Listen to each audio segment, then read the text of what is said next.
작년까지 양평 군수 하셨던 분이세요. 자, 정동균 전 양평 군수를 연결하겠습니다. 군수님 나와 계시죠? 네, 안녕하세요. 정동균입니다. 여보세요? 예, 군수님 잘 네네. 들리시죠? 네네. 예.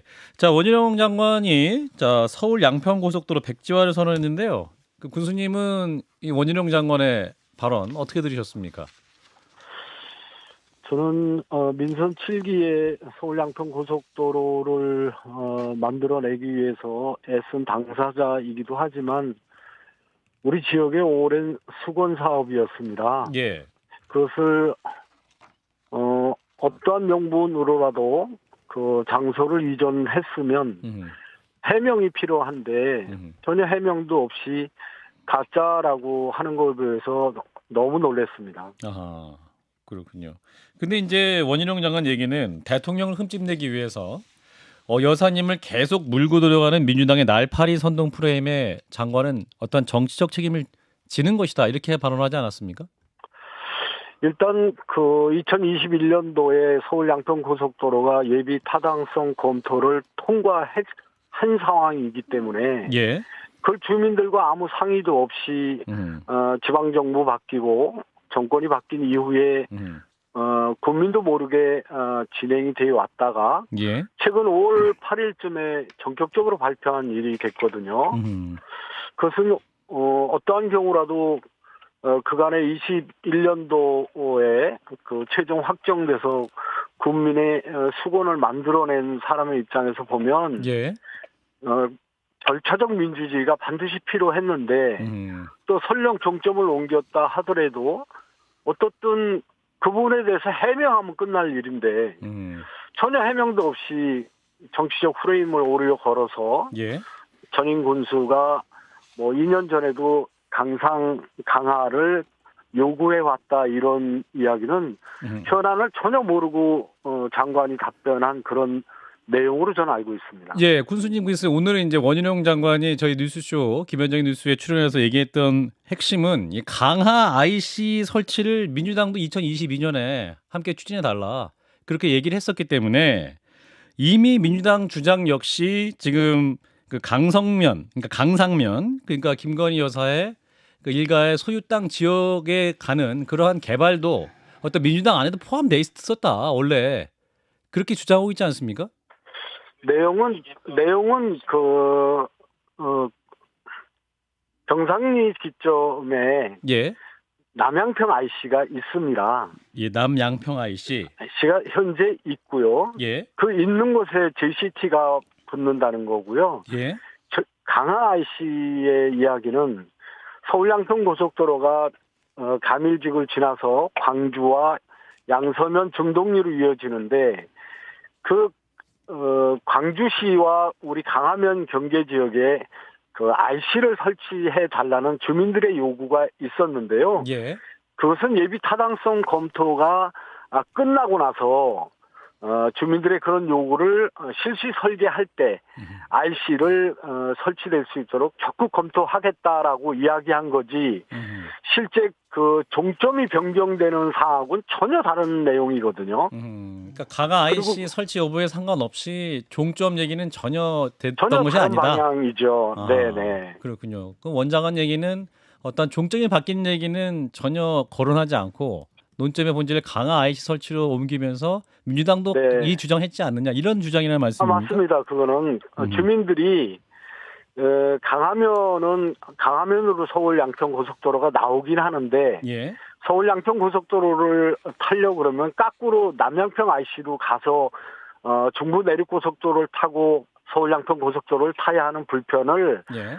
강화면에서 바로 IC를 타고 서울 양평 고속도로를 탈 수 있게 해달라는 겁니다.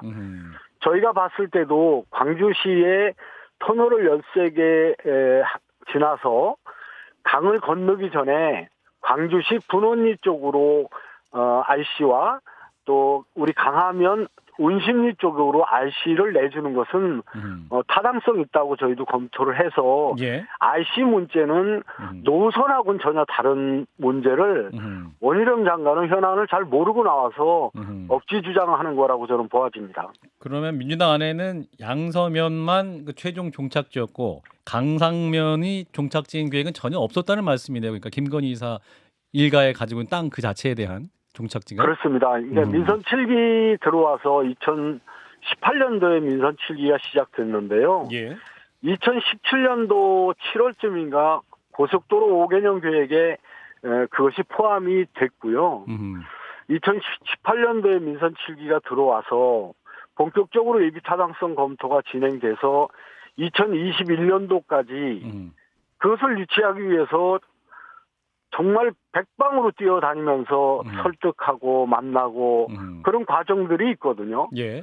그 과정들 속에 군수 혼자 다닌 것이 아니라 그 안을 가지고 공직자 담당 과장, 팀장 같이 서류를 만들어서 그 노선으로 예비 타당성 검토가 반드시 통과될 수 있도록 도와달라고 정말 읍소하고 다닌 시간들이 2년 걸렸습니다. 예. 그 안에 노선을 얘기할 그런 것도 없고요.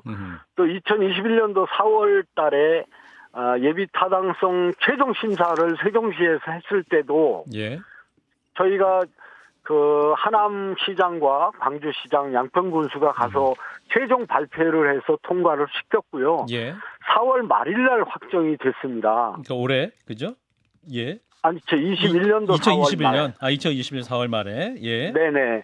그 이후에 이제 그런 내용으로 그 이해 당사자인 강화면 주민들을 만났을 때 예. 주민들의 요구가 그러하니 또 최재관 위원장과 제가 어떻든 이것이 설계에 반영될 수 있도록 적극 의견 수렴을 해서 진행해 보겠습니다. 설령 또 IC는 주민 민원이 생기고 주민들이 필요하다 그러면 지자체 예산으로도 IC를 만들어서 분담금으로 진행하는 경우도 있으니 예. 저희의 입장에서 봤을 땐 그건 역시 필요하다 이렇게 판단하고 있었던 사항인데 2년 전에 강하 IC와 강상면의 종점 문제도 지속적으로 이렇게 뭐 요구를 했었다 하는 건 전형적인 장관의 물타기라고 저는 판단하고 있습니다. 예. 근데 이제 고속도로를 추진했던 정병국 전 의원, 오선 의원이죠. 그 양평 쪽에서 의원하셨던 이 종점이라는 표현 자체가 잘못됐다. 그러니까 IC가 아니라 JCT로 중부내륙 고속도로 이어지기 때문에 그 주변 땅에 혜택이 간다. 이거 잘못된 얘기라고 또 주장하고 있습니다. 이 부분은 어떻게 듣고 계십니까? 물론 그 종점이라는 그 부분에서 병산리를 이야기하는 거거든요. 예. 그 병산리는 그 JCT가 붙긴 하지만 IC가 없으면 주변의 집가 변동이 뭐 없겠죠. 예. 그러나 거기는 벌써 중부 내륙 고속도로가 만들어지면서 IC가 생겨서 지금 남양평 IC가 운영되고 있고요. 예. 최근에는 그 바로 앞에 중부 내륙 고속도로 앞에 휴게소가 크게 지금 지어지고 있습니다. 예. 그 바로 반대편에 있는 땅이거든요. 그러니까 그런 것들이 원희룡 장관이 얘기하는 JCT이기 때문에 소음이나 먼지만 하지 전혀 주변의 상황은 아니다라는 그런 표현은 전혀 현지를 모르고 말씀하시는 거다 이렇게 보아집니다. 그렇군요. 자, 군수님 이제 마지막으로 드리고 싶은 질문은 이제 전진선 현 양평 군수도 이제 계획 백지화는 원희룡 장관 생각이고 주민들 생각은 다르다. 국민 생각 다시 물어야 된다 이렇게 말씀하고 계시고 또 대통령실도 지금 재추진 가능성을 연 그런 상황 아닙니까? 군수님 이러한 상황 어떻게 판단하십니까? 또 재추진을 위해서는 어떤 노력이 더 필요하다고 보십니까? 저는 1조 7천억 이상 들어가는 국책 사업이고 예. 그 많은 과정을 통해서 정부에서 결정한 사항을 또 그 2021년도에 기재부나 국토부나 정부에서 발표 서울 양평 고속도로가 예비 타당성 검토를 통과했다고 다 발표해서 현재 양평으로 이주해 와서 살고 있는 사람들이 많습니다. 아하. 그럼 그때 그렇게 확정되고 발표한 거는 무엇이었고 그 지난 과정들은 무엇이었는지 궁금하고요. 예. 이제라도 장관이 그럼 국책 사업을 아무 해명도 없이 그 일방적으로 전부 하지 않겠다 이런 거는 우리 양평 국민을 우롱하는 처사이기도 하고요. 예. 실제 저희 입장이 정리되는 대로 반드시 원안대로 관철될 수 있도록 국민의 지혜를 모아갈 생각입니다. 예. 그 과정에서 뭐 전진성 군수나 김선교 전 국회의원이나 국토부 장관이나 그런 상층부의 논의 없이 어느 일방적으로 그렇게 종점이 소리 없이 변경된 거에 대해서 우리 국민은 분개하고 있다 이런 말씀 전합니다. 예, 교수님 일단 오늘 말씀 여기까지 듣겠습니다. 고맙습니다. 네네 감사합니다. 예, 정동균 전 양평 군수였습니다. 좋아요, 구독, 알림 설정.